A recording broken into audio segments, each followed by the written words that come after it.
Дотационный Северный Кавказ – миф или реальность? Жители региона возмущают общепринятое в России мнение о том, что Кавказ не способен прокормить себя самостоятельно. Подобное суждение особенно задевает жителей Чечни и Ингушетии. За развенчивание мифов взялись местные блогеры и журналисты. Теперь они посредством статистики пытаются доказать – Москва не донор северокавказских республик. Звят Челишвили продолжит тему. «Хватит кормить Кавказ» – лозунг ультраправых.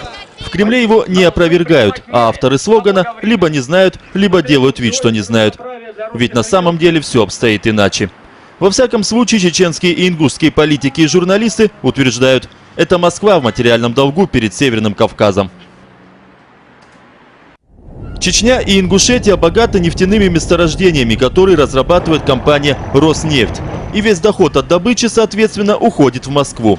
Затем часть этих денег возвращается обратно, но уже в виде дотаций и субсидий. Северокавказские блогеры и журналисты опубликовали данные Минфина в Чечне и Ингушетии, а также Федерального казначейства России. Согласно этим данным, всего в этом году Ингушетии из центра было выделено 5 миллиардов 338 миллионов 145 тысяч рублей. Доход от добычи ингушской нефти составил более 5,5 миллиардов рублей. Получается, Ингушетия лишилась 274 миллионов рублей, которые почему-то не вошли в сумму так называемых дотаций и субсидий. То же самое в Чечне. В этом году республике было выделено 16,5 миллиардов рублей, а доход Роснефти составил 20,5 миллиардов.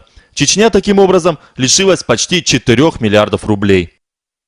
Россия таким образом крепко и уверенно держит регионы в своих руках. И вот эти вот создавать такие периферийные регионы процветающего характера с самодостаточными бюджетами политически невыгодно. И это понять можно, но очень плохо, когда уже так грубо используются вот эти обстоятельства для того, чтобы отвести русское население, ненависть русского населения от реальных проблем в стране на кавказцев. Не согласны с политикой центра чеченцы и ингуши уверены, таким образом их республики только проигрывают в торговых и экономических отношениях с Москвой.